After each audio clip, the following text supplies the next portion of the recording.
Capítulo 5 Fogueira de Paixão. Outra dica importante é ser observador.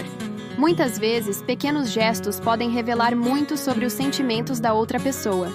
Preste atenção às reações dela às suas cantadas e ao seu comportamento no dia a dia. Se notar sorrisos ou olhares especiais, isso pode indicar que você está no caminho certo. O campo é repleto de sutilezas que ajudam a compreender as intenções alheias. Romântico 37. Com você ao lado, qualquer noite ao redor da fogueira vira inesquecível. 38. A chama da fogueira é forte, mas nada se compara à queimação que você causa em mim. 39.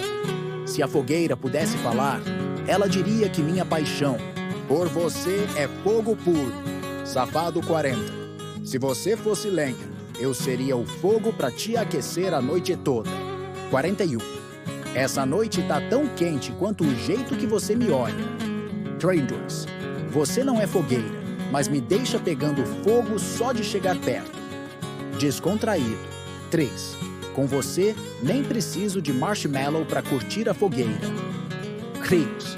Você é a faísca, que faz minha vida mais animada. 5. Esquentei as mãos na fogueira, mas meu coração tá quente. É por sua causa.